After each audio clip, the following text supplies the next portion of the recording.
Matapos ang ilang buwang consolidation, may mga sinyales na parang handa na sa XRP na bumangon at muling makuha ang spotlight sa crypto market. Sa video na ito ay pag-uusapan po natin ang pinakahuling technical insights, mga critical levels, at kung paano ito makakaapekto sa atin bilang mga traders at investors. Kaya kung ikaw po ay naghahanap ng malinaw at madaling maintindiang paliwanag, manatili ka po hanggang sa huli. At ayan, simulan po natin sa ating unang katanungan kung ano po ba ang Wave 4 at bakit mahalaga ito kay XRP. Base po sa pinakahuling analysis ni Dark Defender, natapos na ni XRP ang kanyang corrective monthly Wave 4. Sa madaling salita, ang Wave 4 ay isa pong phase ng market correction kung saan ang presyo ay nag-adjust mula sa nakaraang bullish run bago magsimula ang susunod na malakas na pagtaas. Ang mga subwaves ng Wave 4 ay nag-bottom sa range na humigit kumulang $2.07 hanggang $2.36 na nagsilbing matibay na base o pundasyon. Sa mundo ng technical analysis, kapag natapos na ang Wave 4, ito ay karaniwang nagbibigay ng signal na posibleng simulan na or magsimula na ang Wave 5, ang bullish impulsive wave. Para po sa atin, ang ibig sabihin nito ay may potensyal na simulan na ni XRP ang isang malakas na rebound na siyang magdadala sa kanya sa mas mataas na mga price levels.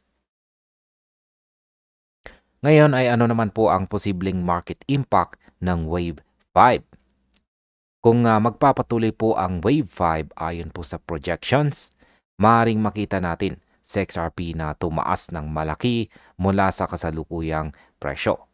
Ang ilang analyst ay nagbabase po sa Fibonacci targets lalo na sa 261.8% extension na humigit kumulang $5.85. Ito ay isang malaking rebound mula sa kanyang kasalukuyang presyo na $2.17. Para po sa atin bilang mga traders at hodlers, ang Wave 5 ay hindi lamang theoretical. Ito po ay potensyal na real opportunity para sa profit.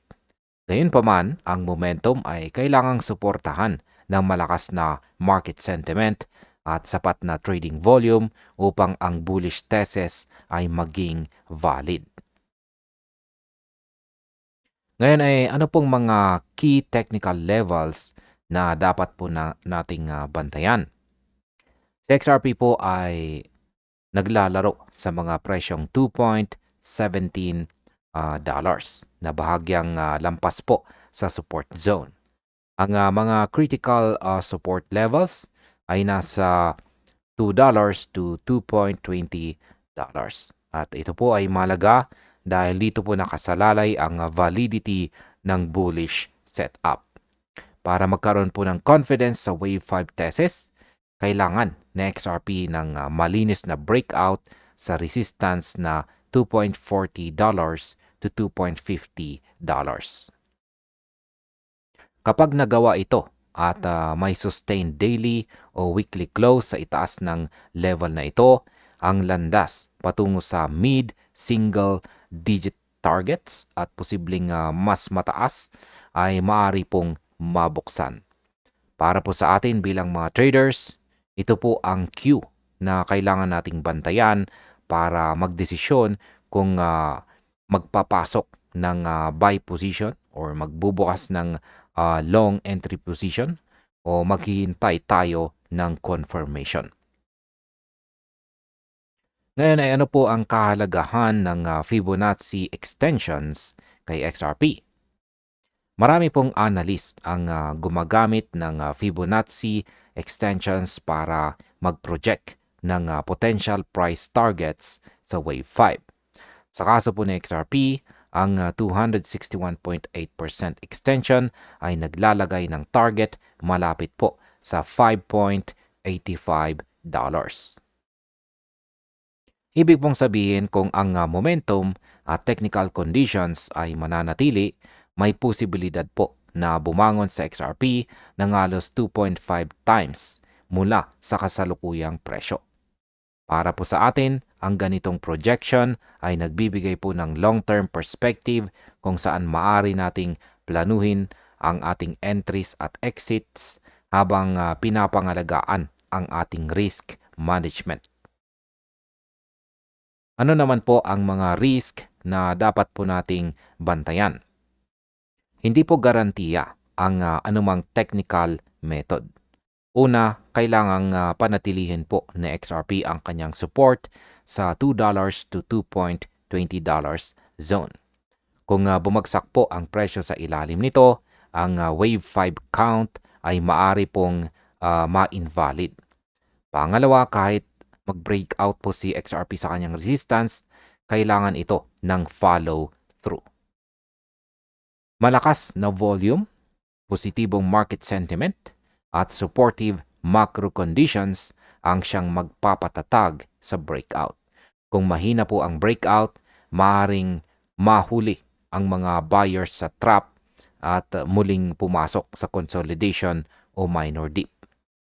Para po sa atin, ang awareness sa risk na ito ay critical para hindi po tayo malagay sa panganib or hindi po malagay ang ating kapital sa risk. Ngayon ay ano ang mga confirmation signals na dapat naman po nating i-monitor or bantayan. Para po sa near-term confirmation, may tatlo pong bagay na dapat nating bantayan. Una ay ang daily close sa itaas ng $2.50 to $2.60 na maghihintay po ng lakas sa market. Pangalawa ay ang rising trading volume sa upswings na nagpapakita ng active or nagpapakita po ng active buyers at may momentum. Pangatlo ay ang supportive behavior sa momentum indicators gaya po ng RSI at saka MACD. Kapag ang tatlong ito ay nag-align, maaari nating asahan na si XRP ay muling susubukan niya ang previous highs at potential na meron po siyang potential na maabot ang targets malapit po sa $5.85 na presyo. Kaya para sa atin, ito po ang ideal scenario para pumasok sa position o mag-scale up ng exposure. Ano naman po ang kahalagahan ng near-term resistance breakout? Ang pinakamalagang hakbang para sa bullish scenario ay ang breakout po sa resistance. Kapag na-establish po ang daily o weekly close sa itaas ng $2.50 to $2.60, nagsisimula po ang next leg ng rally. Kung hindi, kailangan nating maging alerto sa posibilidad na mag-retest ng support o bumalik sa consolidation phase. Ang breakout ay parang signal na may lakas ang market. Samantalang ang rejection ay warning na maaari pong kailanganin natin na mag-adjust ng ating trading strategy. Bilang panghuli ay ano naman ang aking masasabi tungkol dito? Matapos po ang ilang buwang correction, si XRP ay nasa potential turning point. Ang completion ng Wave 4 ay nagbibigay po ng pag-asa para sa Wave 5. Pero kailangan po ng confirmation sa breakout, volume at saka indicator alignment. Para po sa atin, ito ay panahon para maging alerto at planuhin po natin ang ating entries at exits ng maayos. Ang susunod na linggo o buwan ay maaari pong magdala ng significant rebound, ngunit dapat laging handa po tayo sa posibilidad ng rejection o consolidation. At ayun, hanggang dito na lamang po tayo sa video na ito mga ka-crypto. Maraming salamat sa panonood.